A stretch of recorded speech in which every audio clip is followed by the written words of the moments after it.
So today on the Sonny Talk Spurs YouTube channel, I'm welcoming him back for the first time in ages. I wanted a good catch up with my good mate Dave from the Irish Hotspur to talk all things Tottenham ahead of the end of the season. How are you doing though, Dave?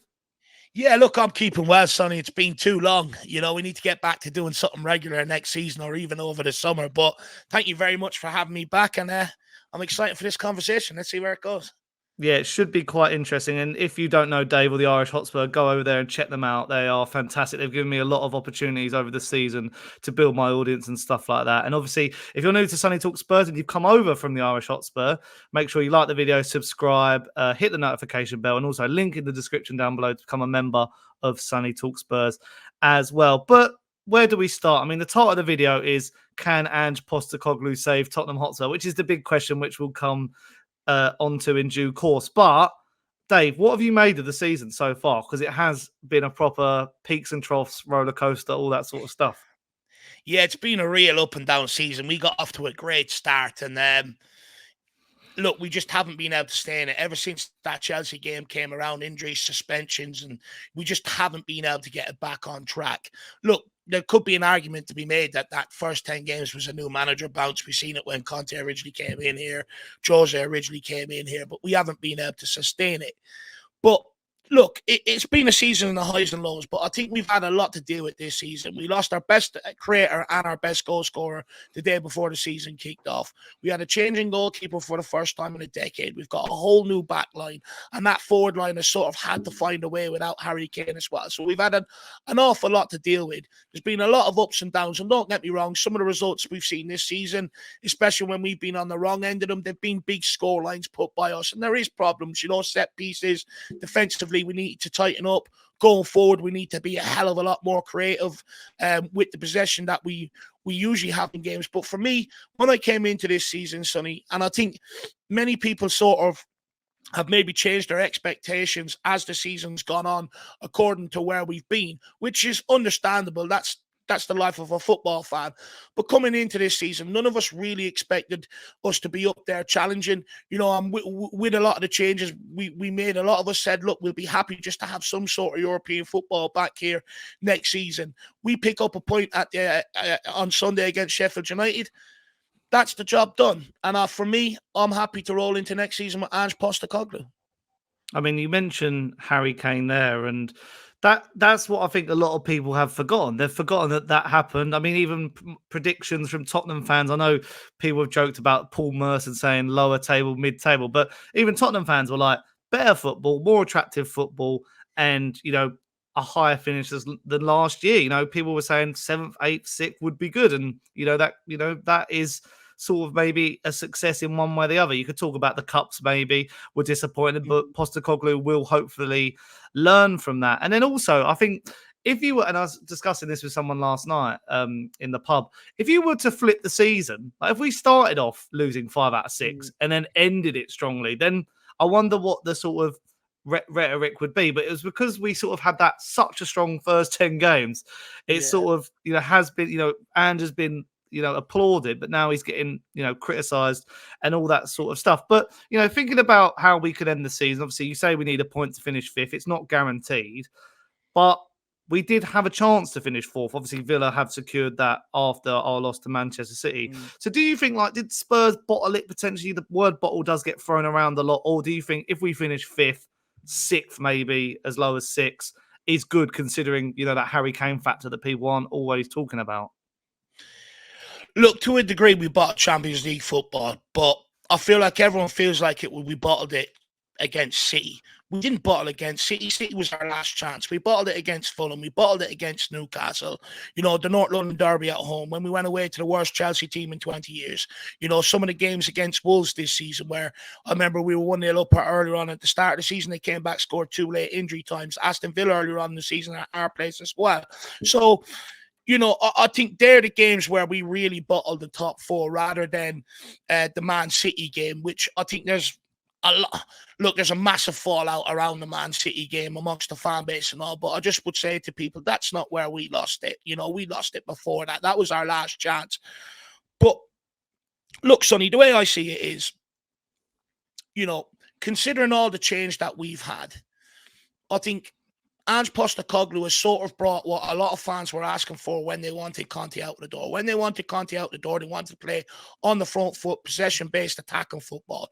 That's what they wanted. And I think to a large degree, I think Postecoglou has brought that. When you look at it, can we play out from the back? Yes. Can we play into midfield? Yes. Can we set ourselves up in the opposition half for long periods of time? Yes. What we're lacking is quality in the forward line. And that's where I think you will see the next evolution of Ange Ball, if that's what people want to call it, next season, if we go and actually do the work that was required in the summer to that forward line. I think what we've seen is you can't get in any ordinary Joe Soap. You have to bring in a bit of quality, a player with a bit of je ne sais quoi, that sort of X factor about him. You know, someone that's not afraid of the big moments, someone that wants to get on that ball every time the ball's going into that forward line. He wants everything to go through him. And then obviously you need a finisher as well, you know, up front, a proper out-and-out striker. And I think you will see a real difference. And I think some of the draws that we've had this season will turn into the wins, and some of the losses we've had this season will turn into draws, because there's a lot of games this season where we've had chances, a couple of good chances before the opposition have, and we haven't taken them, and then we've ended up going and conceding, and it can change the course of a game. If you can take them chances earlier on, you are more clinical, all of a sudden the opposition feel a complete different way. Rather than sitting there with belief, they sit there a bit, oh, this is going to be a tricky afternoon today. You know, they sort of lose a bit of belief if you take them chances. So I do think a lot of what fans were asking for when they didn't want Conte here is here. And I think there's more to add. I think it's unfair on Postecoglou to a degree, a lot of the scrutiny that he's getting, because he's suffering some of the same problems that every other manager has really suffered since Pochettino. Whereas when your first team players go out injured and stuff like that, which happens every single season, we then don't have the squad to be able to cope with it. We rely on a lot of individuals that have proven they're not good enough under previous regimes. And I think I hate asking Spurs fans for patience, Sonny, because we're some of the most patient. We're very patient, across the Premier League, and I think it's a bit hypocritical. But what I would say is you could show patience towards the manager, and that doesn't mean you have to show patience towards the owner. With Ange Postecoglou, you know, we need time under one manager to be able to build something here. We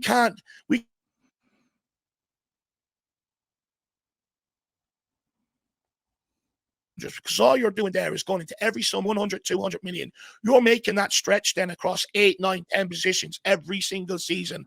And that's not sustainable. If we ever want to get a proper squad going in the one direction, we have to build it under one manager and allow him to continue to grow, a bit like what they've done with Arteta, Klopp at Liverpool and stuff like that. And then I think we'll come out the right side of it. Can Ange Postecoglou deliver the success we need? Well, look, that's debatable. You know, we've had Jose Mourinho here, one of the greatest in the game. We had Conte here, one of the greatest in the game. They couldn't deliver success to this football club. But what I will say is, if we build under Ange and we're building on this attacking philosophy, even if he doesn't bring success, you're still in a position for the next guy off the rank with similar values, similar ideals, to come in here and take that on to the next step. Yeah, I think I agree with everything you say there, really. Like, I look at the team and people go at the defence and say it's a defensive issue, but I think the midfield dynamic isn't working at the moment. We don't know, you know, Ange doesn't know what his best midfield is. I think the attack has potential, but I don't think Son's a striker. I think Johnson's got a lot of potential, but we do need reinforcements in that area, and I'll get on to some transfer questions later on in the video. And that's what I'm wearing an Ange Postecoglou t-shirt. People know how much I back him, but it's because, you know, I compare him more to Pochettino than I will with Conte and Mourinho, because they were for the short term. We knew that. The reason they weren't backed is because they were short term. They didn't want to stay really beyond their contracts. A lot of people say that, a couple of people pop up in my comment sections and say, why wasn't Conte backed? But I don't think he was good enough. Like, they weren't good enough for the club. They were there for their own self-worth, is what I try and say. But at the time, I thought it could work, but it didn't. Whereas I compare Pochettino's first season, very similar to Ange. I think he finished 5th as well. So I just want some stability. I want Levy always to be held to account, but I want Postecoglou to be given a chance. And you might as well give him a chance over the likes of Conte and Mourinho, because at least he's signed a longer deal. He wants to be here. He does care. And that's the way I sort of see it. But saying about him, caring and, wanting to be here. Obviously, we've all heard and seen his comments that he made following the Manchester City loss. I mean, I might as well just get straight to the point. What did you make of it? Look, I think the way I see it, right, is everyone pays their money to support this club, whether you're paying for Sky Sports and BT Sports, which filters back to the club for revenue, whether it's through merch, whether it's through you buying tickets and being able to get to the games and stuff like that.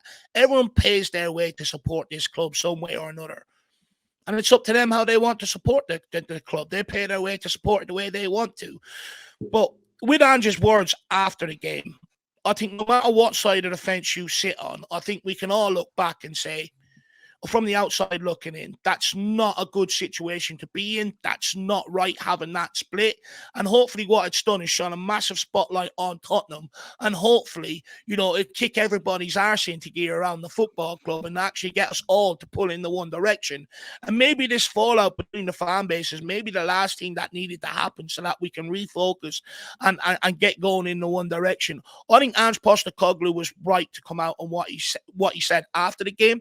I think he's absolutely right, regardless of my feelings. But I just feel like there's a lot being made around the winning mentality around the Man City game only. And to a degree, I feel like the fans have been gaslit a little bit. And the reason why I say that is Maddison came out speaking about winning. Kulu came out speaking about winning mentality. And Ange Postecoglou did. But like I said, where was that in the weeks leading up to this? Where was the talk about winning mentality before or after the North London Derby? Before or after the Chelsea game? Some of the other points that we've dropped along the way. People are going mad because they think top four was lost this game. It wasn't. It was lost in the 4 or 5 games that we had building up to this. The Fulham game, some of the other sloppy games earlier on in the season have come back to haunt us. And I just feel like there was so much put on this one game. And I think it's wrong to a degree. And for me, I just hope we can all get back together, going on to the one page into the summer, because ultimately, that's what Ange Postecoglou wants. In a roundabout way, no matter how he goes about it, that's what he's saying. I just hope the board come out and back him now. Because what I will say, Sonny, is usually when you go for the fans, it signals the start of the end.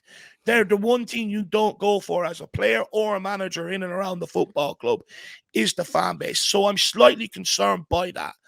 However, I think this is where the board need to show a bit of steeliness, show a bit of cojones, and come out and put out a message and say, look, Ange's our guy. We're going to back him over the summer like fans are asking to do. Let's all get on the one page, head over into summer, heading into next season. Will they do it? Let's wait and see. I just worry about Ange Postecoglou because he looked like a defeated man. He didn't say anything too dissimilar to what Jose or Conte said, but he went one further and went for the fans. So it'll be interesting to see how this sort of pans out over the next little while. But make no mistake about it, I'm absolutely 100% Ange in. I think he was right to come out and say what he said after the game. And despite what side we fall on, hopefully we can all realise, one thing we can all agree on, that situation is not quite right. And how do we take it from here to where we want to be? Yeah, I think, it's a weird situation that both the fans and Ange were right. The way he said, like, fragile, and he said it about the whole club in general, like, not just the fans. He said it about the players and everything. And I think it is a bit different to Conte, as I keep saying, like when he did his Southampton rant, because he wants to shift the mentality, Postecoglou, into his vision, whereas I think Conte was just a lot of me, and that's why I never really could get on board with it. But that's why I think what you say is great, and I've heard stuff like there's been some rumors from the Athletic and stuff like that saying that he is going to be backed, he is going to be, he is the future and all that sort of stuff. So that is positive. But yeah, it was a weird situation again. Like when I saw Bentancur kicking the chair, where was that fight in the North London Derby? Where was that fight at Stamford Bridge? At Anfield, maybe towards the end, but it was a bit little too late. But even, his tactical change. I thought we played so well against City. Like the Dragerson looked good. Mickey van der Ven at left back looked good. Sarr was back to his usual self. So it's a bit weird, but I think we're just in a bit of a funk and we need a reset and to go again. But then talking about this, so this is the big question, I would say. Can Postecoglou buck the trend of recent managers and bring success to Tottenham if he is backed by Levy this summer? Look, do you know what? I think he could. Look, you got Jurgen Klopp leaving Liverpool at the end of this season. They're going to go through a rebuild, so they're going to tail off. If Arsenal end up falling short on another league title, how's the squad going to feel there? Can they pick themselves up? There's a golden opportunity for us to sort of be able to put ourselves, in a title challenge next season. But that does rely on us building a squad. There's too much around Tottenham Hotspur under every manager. And I feel like we go around in circles, where near the end of their tenure, why didn't they try this? Why won't they play this formation, this, that, and the other? And for me, I think it's wrong. I think football's changing, Sonny. No longer are the days are you bringing in a manager and he's adapting to the squad you've got. Where that happens more or less is teams that are fighting down the bottom, where the boards don't have the money to be able to provide them a squad. So they are relying on managers to come in and work with what they've got.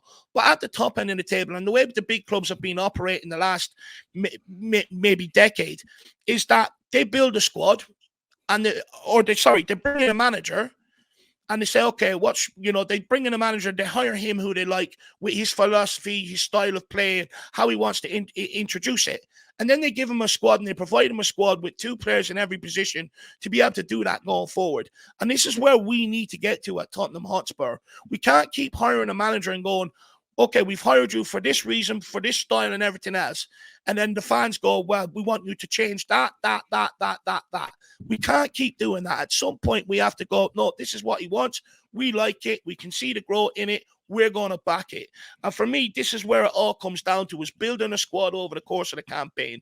When we got off to a good run at the start against Chelsea, after that, with the suspensions and injuries, we started relying on squad players, and it fell off. Same with Antonio Conte when it happened to him last season. It was the same thing. He had a lot of injuries to deal with. We had to rely on squad players. It fell off. Same with Jose Mourinho when it fell off for him when we were top of the league. And that shows that we don't have the squad to compete. So that's first and foremost. We want to get in a position to be able to buck the trend on the previous manager. We have to put a proper squad forward in his image with players that can do what he's asking them to do. Not sit there and go, okay, you want to play this, but we're going to ask you to deal with Ben Davies, who's been here since Pochettino. Also players that's been here since Jose and Conte that haven't quite worked out. We want you to do it with them guys. So at some point, we have to build that squad under Postecoglou, and I hope this is the summer. And I think if you give Postecoglou that, I think we can put ourselves into a position where we can get in and around Man City next season. Can you sustain the course and go and win it? I mean, look, that's a hard ask, but I think if you give Postecoglou the squad, Europa League, you can go deep in it. FA Cup, League Cup, you can go deep in them as well. But it's all about building a squad for me, Sonny, and I think that's where I want to see the change this summer. And, you say about that as well, but it's in recent weeks that Postecoglou has been questioned. He has been under the microscope. So what can he learn from this season in the short term, the long term, certain tactics, or just in general how he handles himself? Maybe like in the media, it has been applauded, but in recent weeks he has been a bit prickly, you could say. Happens with every manager. They all come in, sitting there first few weeks, smiling, everything's rosy. Come the end, they all get prickly, start calling out everything else around them. It's a cycle at Tottenham Hotspur. Look, with Postecoglou, I think to a degree, the way he communicates his messages to the media and to the fans is better than what Conte and Jose did. And I like that from Ange Postecoglou. Look, there's a lot around, why didn't he make Van de Ven a left back sooner and stuff like that? But I think as football fans, we sort of get caught up with what we want to see, but not actually understand maybe from a manager's point of view. When Edozie went out injured, Postecoglou works off a meritocracy. Ben Davies was the only other fit left back we had. He played him. Okay, I didn't agree with it, but that's what he's got to use in that position. He played him. That then, instead of people berating Postecoglou for it because it doesn't work out, they should be sitting there going, board, we want another left back this summer, not playing Postecoglou. Then when Ben Davies went out injured, he selected the only other available fit fullback that he had to select from, Emerson Royal. Okay, people disagree with it, but again, He's a natural fullback, not on the left side, but on the right side, but he's natural fullback. He picked the only other fit fullback that was available to him. That's not on him. Since then, he's realised that it hasn't worked out. He's given Emerson his chance, hasn't worked out, and he's changed it. But we can't keep asking a manager to do this. We should just be giving him 2 for every position. So I feel like, and I see a lot of people saying, we should switch to a back three. They forget very last season, they didn't like the back three under Antonio Conte and stuff like that. So I think there's a lot of things that have been asked of Postecoglou that I think is unfair to a large degree. I think it would be solved if we had squad problems. How he deals with the media. Look, to be honest with you, I like Postecoglou in the media. I think he's honest. You ask him a question, you get what he's thinking. There's no real games. You don't have to sit there and decode the press conference after, or you're left sort of guessing what he means. And to a degree, I think, he has learned a lot over the course of this season. I think you look at some of the coaching staff, do they have the ability to coach into some of the players what Postecoglou wants? I think maybe not. He's already called out that some people aren't going his way. He wasn't happy with Sonny asking him to throw the Man City game. And to a degree, I can understand that. I don't really want Spurs fans in and around the club. I want people that want to win in and around the club. I think that needs to change. Some of the squad needs to change. And I think once that changes and we see the benefits next season, I think the fans will follow. So for me, I understand the criticisms around Postecoglou. I don't think he's blameless in all this, and I don't think he should evade criticism. But one thing I will say is a lot of the stuff I see aimed at Postecoglou, I seen aimed at Conte, and I seen aimed at Jose. When are we going to learn our lessons? I think it's the case in the Premier League, though. Like, look at Pochettino finally maybe getting to work at Chelsea and, being dealt with £1 billion squad and actually finding his way. You've seen how Eric Ten Hag it's the way the media works. They like to, build you up to then like break you down. And it's always been like that. You just got to think, I mean, you've said Klopp, you've said Arteta. You could even go to Pep. I remember Pep Guardiola lost 4-0 in his first season against Everton away from home. And everyone went, I'm not sure if this ticky-tacky football can work in the Premier League. Look what he's done. He's revolutionised football. Everyone now plays with a ball-playing goalkeeper because of probably him. Even Sir Alex Ferguson, during his first season, they actually thought, is this working? Came down from the Scottish leagues. I know he's Scottish, but, the tripe that I hear of Postecoglou, Celtic, Yokohama, Australia teams, I think it's harsh. I really think, I hear him speak. He is privileged to be here. He cares about the club. He loves the fan base. We need to get back to singing his name and supporting him and backing him. And hopefully Levy will back him as well. And speaking of Levy backing him, final question. Just quickly on that, Sonny. There's a lot made about Postecoglou being naive and out of his depth. But where he's finished with Tottenham Hotspur this season hasn't been too dissimilar where Jose and Conte have finished in and around. So, he can't really be out of his depth to a large degree, can he? No, that's what I mean. Like, what was it? Like 1 year wasn't Mourinho sixth? I mean, I know Conte got top 4, and but they had Harry Kane. Like, I feel like people forget this. People had they were a bit in Son was still a top performer, I would say. They still had quite a rich squad that was still the Alderweirells, the Vertonghen's, the trickles from the Pochettino era. Ange Postecoglou has still got. We're going to have a high turnover this summer, I believe. Like the likes of Lo Celso, Højbjerg have got to be really shifted on. But then, speaking of the transfers, I would say I'll start off with saying, what sort of players do you want, as in position? Like, do you want certain strikers? And then, is there any names who are jumping at you that you think that's a no-brainer? That's got to be done. Look, for me, I think striker is first and foremost in this team. I think that's where we've really sort of lacked this season. Don't get me wrong.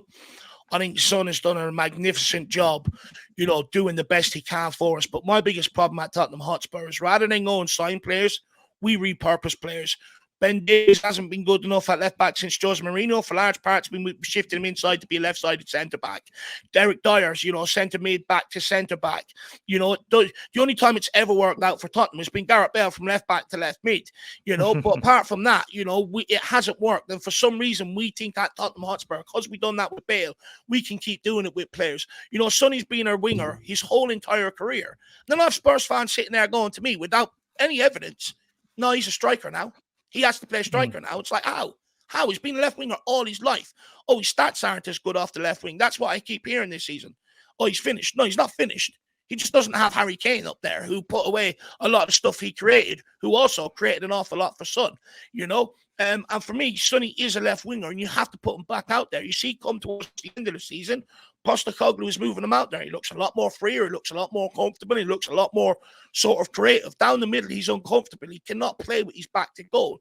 And it was causing us a large, a lot of problems. The ball was getting turned over off him, off Johnson, off Werner, and it was coming straight back at us, and we were conceding goals because of it. So for me, a striker has to be number one priority. Look, I think Richarlison has done a lot better than what most Spurs fans thought. The only problem with him is he's not fit. You can't keep him fit. We've seen that over the course of 2 seasons. You can't rely on him. So you can't rely on him fully going into next season. So for me, you need to bring in another striker here. I would like an Ivan Toney. I know we have to move on from Harry Kane, but I look at Ivan Toney and I think he has a lot to his all-round game that is complete like Harry Kane. He can get on the ball and spray it around. He can hold up play. He can run in behind. He can score goals, take free kicks, take penalties. Dusan Vlahovic is another one that I've really liked him at Fiorentina. I know some people would argue it's tailed off a bit at Juventus, but they're not the same club they were when he, a few years back and stuff like that. They've had managerial changes and stuff like that. But I still think there's a real outlet in there for us if we could go and get him. So there'd be maybe some of the strikers I'd be looking at. I also think that midfield balance, like you said, Sonny, needs to be put right as well. I think a number 6, I know a lot of people want a defensive-minded number 6. For me, I actually want someone with a good passing range. With Bissouma, I think half of our problem is we have to keep playing intricate, tight football through the middle all the time. It's because Bissouma can't get on the ball one touch, hit the wingers nice and early, hit the forward guys nice and early. So I would like a deep-lying playmaker, someone with a really good sort of passing range. I made the argument last summer we should have went for James Ward-Prowse, and I still stick to that we need someone like him deeper in that midfield number 6 so that you have different options to be able to get out when you're being pressed rather than have to take the same option every time. And also we need a world-class winger in here as well. That has to happen as well. Elise, I really like him at Palace. I've seen that guy cross the ball with the instep, the outstep. He can take on players. He scores goals. Really like him. And someone to come in and compete with Maddison, although I fear that could block up Jamie Donnelly's pathway. So that's a bit of, what do you do there? Interesting to see what we do there. But striker, winger, and number 6 are the 3 utmost support for me, Sonny. Yeah, like the names that come to mind with me, Ivan Toney keeps coming across, but since his return, he hasn't been as good. But I think that is a Brentford issue as well. And people say about his attitude, but I think a club like us, with more service, I think he could be it could be good. For his age, I'd be wanting to pay about 35, 40 max. Solanke's one I'll also think about as well. I think he could be quite good. Although with his form this season, that seems like that would be quite costly. And then you have Nico Williams at Atletico Bilbao, Athletic Club. The problem with him is 50 million release clause, which sounds amazing, but his wages are astronomical because Bilbao pay very good wages because of their Basque Basque rule of only having players from the Basque region. So they can't sign players with money, so they give you a huge paycheck, which is great. I might see if I've got some Basque heritage. Do you know what? I'm going to chuck in a bonus question, if you don't mind, Dave, because you mentioned Jamie Donnelly, and because you're so, I think, in the Spurs YouTube space, you're one of the most over the youth squads. Players like the back of your hand. What players do you want to see from that academy be brought through to the first team? I'm thinking, you could count Ashley Phillips, couldn't you? Or Alfie Devine, or Alfie Dorrington, Jamie Donnelly, Sunsut Bell, Mikey Moore, which we saw some minutes from him the other day. Who do you want to see? I know that's a lot of names to chuck out there, but is there any 1, 2 you think they need to be either in and around the squad or on the bench week in, week out? Jamie Donnelly has to be one. He's ripped it up on your under 21s this season. And look, what a rise by the guy. He came through the academy as a striker. Last season, then, he sort of doubled up with the underage squad and the under-21s because of a lot of injuries we had. But not only did he move from striker, he was asked to play centre midfield, winger, etc. And he was still scoring and assisting goals no matter where he was asked to play last season, despite it being a very sort of poor campaign. And people forget, the kid's only 18, 19 years of age. He's not on the old side of the under-20s. He's on the young side. And it's just the stuff I've seen him do this season. I mean, I've seen him play at the Tottenham Hotspur Stadium twice this season. The first time he was pinging balls around like De Bruyne. I mean, some of the passes he was making, some of the assists he was laying on for people, De Bruyne-esque. And I've seen that continuous over the course of the season with that sort of eye to be able to split defenses. Sometimes you get players on the ball and they're always trying to get to the player's feet. This guy has a sort of, what would you call, a mind beyond that, where he puts the ball between the centre-back and the full-back for the winger to run onto, which is sort of splits the back line, takes the full-back out of play, gets them in behind. He's got a complete different brain to everybody else I've seen in that team to a large degree. But not only that, some of the goals this guy scored, I've seen him score one against Man United a few weeks ago. It was Cantona-esque, just sort of the way he chipped it in. The one at Liverpool the other day, he really pulled us through the mire in that game. We weren't really at it for large parts. Next thing done, he takes the ball off a Liverpool player, looks up, chips the keeper. And the only player I've seen do that for a long time was Beckham against Wimbledon back all them years ago. Absolutely unbelievable. But not only that, this kid's the leader as well. People forget that. He's the leader of this under-21 side at such a young age. He's got it. He's got the work rate. He's got the mental, stability. And he's also brilliant in terms of off the ball and on the ball. He's really got it. I'm going to go as far as saying I want an inquest if he doesn't get a good run of opportunity at Tottenham Hotspur. There's no way you can mess this one up. We have a generational talent on our hands there.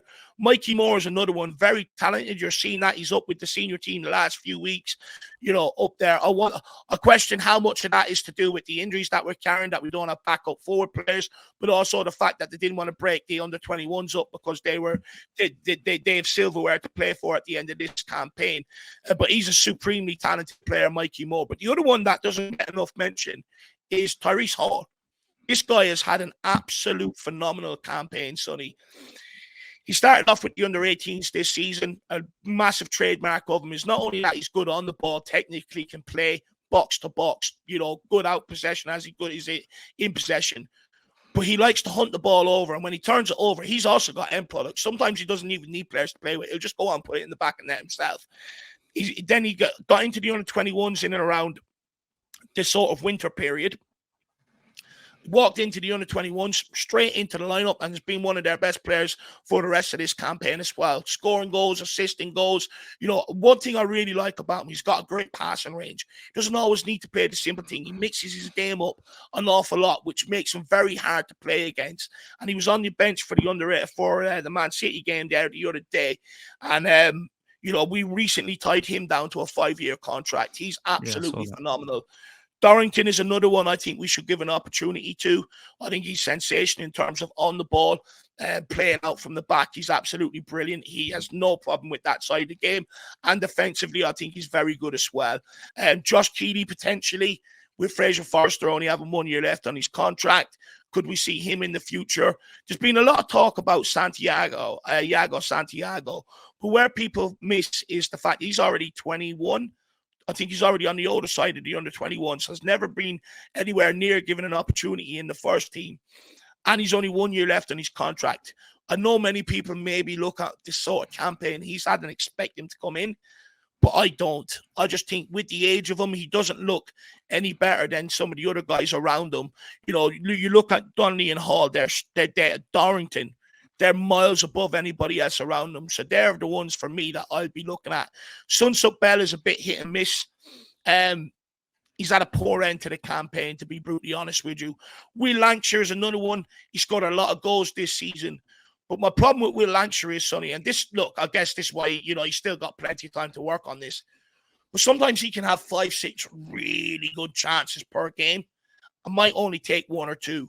If he really wants that opportunity at the next level, he has to be taking 5 of them 6 chances at the underage level. I think he really needs to work on his finishing before he ever really gets that sort of opportunity. And I know a lot of people say, oh, but Harry Kane. I think the difference between him and Harry Kane is everyone always said Harry Kane's finishing was excellent. With Lancashire, I think he's a lot to work on in that regard. But yeah, that's my breakdown of the under-21s. I would go with Donnelly and Tyrese Hall as the two that I think definitely will see.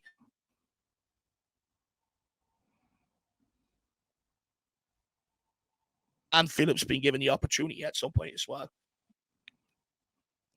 Yeah, that sounds good to me. That sounds. I mean, I've learned a lot there, more than I did of the youth squad coming into this. So I really appreciate that good insight. I think the audience will love that as well. Finally, score prediction for Sunday. Are we going to secure Europa League?